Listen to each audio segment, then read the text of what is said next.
Hello বন্ধুরা, কেমন আছেন সবাই? আশা করি ভালো আছেন। তো বন্ধুরা, আজকের এই ভিডিওতে আমি আপনাদেরকে দেখাবো যে ইমোর 3টি গুরুত্বপূর্ণ সেটিং। তো বন্ধুরা, আমরা সকলেই ইমো ব্যবহার করি, কিন্তু আমরা ইমোর যে গুরুত্বপূর্ণ সেটিং সেগুলো জানি না। তো অবশ্যই আপনাদের এগুলো জানা প্রয়োজন, কারণ আপনি শুধু ব্যবহারই করছেন, কিন্তু আপনি কোন সেটিংটির কী কাজ আপনি যদি না জানেন, তাহলে আপনাকে অনেক সমস্যায় পড়তে হতে পারে।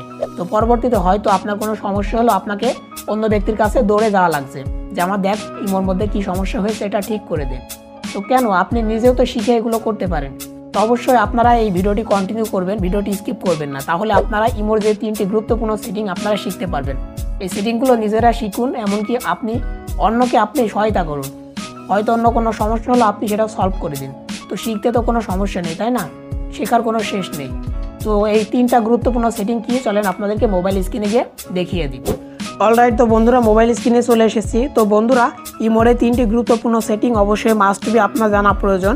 তো এই সেটিংগুলো দেখানোর জন্য আমি চলে যাচ্ছি আমার যে ইমো অ্যাপ্লিকেশনের মধ্যে আমি চলে যাচ্ছি। তো বন্ধুরা, অ্যাপ্লিকেশনের মধ্যে আসার পর কর্নারের দিকে নিচে দেখেন একটা প্লাস আইকন আপনারা পেয়ে যাবেন।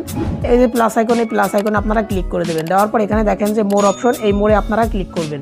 মোড়ে ক্লিক করার পর এখানে দেখেন যে সিকিউরিটি অ্যান্ড প্রাইভেসি, এই সিকিউরিটি অ্যান্ড প্রাইভেসিতে ক্লিক করে দেবেন। তো বন্ধুরা, আমাদের প্রথম যে সেটিং, সেই সেটিংটা হলো পাসকোড লক। তো বন্ধুরা, আপনারা অনেক সময় আপনাদের ইমো অ্যাপ্লিকেশনটিকে লক করতে চান। তো সেক্ষেত্রে আপনারা গুগল প্লে স্টোর থেকে বিভিন্ন ডিফল্ট যে অ্যাপ্লিকেশন সেগুলো ডাউনলোড করে ইনস্টল করে আপনারা ইমো অ্যাপ্লিকেশনটিকে লক করে রাখেন। তো বন্ধুরা, আপনি জানেন ইমোর মধ্যে একটা সেটিং লুকিয়ে আছে, যে সেটিংটির মাধ্যমে আপনি আপনার ইমো অ্যাপ্লিকেশনটি সহজে লক করে রাখতে পারেন। তো এখান থেকে দেখতে পাচ্ছেন এই যে পাসকোড লক, এই সেটিংটির মাধ্যমে আপনি আপনার ইমো অ্যাপ্লিকেশনটিকে লক করে রাখতে পারবেন। তো আমরা এই সেটিংটির উপরে ক্লিক করে দেবো। দেওয়ার পর দেখতে পাচ্ছেন এখানে যে দেখাচ্ছে ইনেবল, আপনারা ইনেবলে ক্লিক করে দেবেন। ইনেবলে ক্লিক করে দেবো। এখান থেকে আমরা 4 ডিজিটের একটা পাসকোড এখানে দিয়ে দেবো। তো এখানে ক্লিক করে দিচ্ছি। এখান থেকে আবার রিএন্টার করবেন, একই পাসওয়ার্ড আপনারা দিয়ে দেবেন। দেওয়ার পর দেখতে পাচ্ছেন যে আমাদের এটা ডান হয়ে গেছে, অর্থাৎ আমরা যে পাসকোডটা সেট করলাম সেটা ডান হয়ে গেছে। তো যখন আমরা অ্যাপ্লিকেশনের মধ্যে ঢুকতে যাব, তখনই কিন্তু এই পাসকোডটা দিয়ে আমাদেরকে অ্যাপ্লিকেশনের মধ্যে প্রবেশ করতে হবে। তো আপনি ছাড়া অন্য কোনো ব্যক্তি আপনার ইমো অ্যাপ্লিকেশনে প্রবেশ করতে পারবে না। তো বন্ধুরা, আমাদের দ্বিতীয় বা 2 নাম্বার যে সেটিং, সেটা করার জন্য আমাদেরকে একইভাবে সিকিউরিটি আর প্রাইভেসি অপশনে চলে আসতে হবে। আসার পরে এখান থেকে একটা অপশন আপনারা পেয়ে যাবেন, দেখেন যে লগ ইন প্রোটেকশন। তো এই অপশনটির ওপরে ক্লিক করে দিবেন। তো বন্ধুরা, আপনি যদি চান আপনার ইমো অ্যাকাউন্টটি কেউ লগ ইন করতে পারবে না বা হ্যাক করতে পারবে না, তো এক্ষেত্রে অবশ্যই এই যে সেটিংটি অবশ্যই আপনাকে অন করে রাখতে হবে। তো দেখেন যে বেসিক প্রোটেকশন 2 স্টেপ ভেরিফিকেশন, অর্থাৎ ফেসবুকের মধ্যে দেখতে পারবেন এই সেটিংটি 2 ফ্যাক্টর অথেন্টিকেশন। তো এখানে 2 স্টেপ ভেরিফিকেশন নামে সেটিংটি এখানে রয়েছে। তো আপনারা এখান থেকে এটাকে অন করে দেবেন।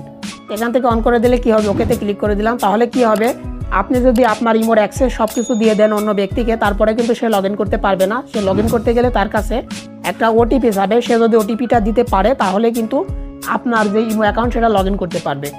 তো অবশ্যই আপনি এই সেটিংটি এখান থেকে অন করে রাখবেন, তাহলে আপনার ইমোটি সেফ থাকবে, আপনার ইমো অ্যাকাউন্ট কেউ হ্যাক করতে পারবে না। বন্ধুরা, আমাদের 3 নম্বর সেটিংটি করার জন্য একইভাবে আমাদেরকে সিকিউরিটি অ্যান্ড প্রাইভেসি অপশনে চলে আসতে হবে।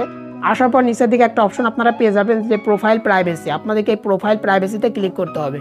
তো বন্ধুরা, বিশেষ করে যারা মেয়েরা ইমো ব্যবহার করেন তাদের জন্য উপরে যে সেটিংটি দেখতে পাচ্ছেন যে ব্লক স্ক্রিনশট ফর প্রোফাইল। তো আপনারা আপনাদের প্রোফাইলে বিভিন্ন ধরনের ফটো দিয়ে রাখেন, সেক্ষেত্রে অনেকে হয়তো আপনাদের প্রোফাইলটি স্ক্রিনশট নেওয়ার চেষ্টা করে। সেক্ষেত্রে অবশ্যই আপনারা এখান থেকে এই যে সেটিংটি এখান থেকে অন করে রাখবেন। তাহলে কি হবে, যতই চেষ্টা করুক না কেন আপনাদের প্রোফাইলটিকে স্ক্রিনশট নিতে পারবে না।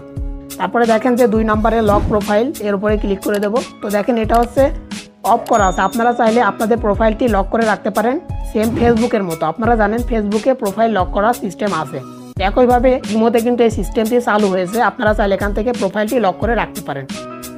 তো আপনি মেয়ে হলে অবশ্যই সেটিংগুলো করে রাখবেন, তাহলে আপনি সুরক্ষিত থাকবেন বা আপনার সব কিছু প্রাইভেসি থাকবে। তো আশা করি আপনারা এই 3টি সেটিং আপনারা বুঝতে পেরেছেন সেটিংগুলো কেমন। অবশ্যই আপনার 3টি সেটিং জানা উচিত, কারণ ইমো অ্যাপ্লিকেশন ব্যবহার করার ক্ষেত্রে এই সেটিংগুলো খুবই গুরুত্বপূর্ণ। এই সেটিংগুলো জানলে অবশ্যই আপনার ইমো অ্যাপ্লিকেশনটি আপনি ব্যবহার করতে খুবই ইজি হবে।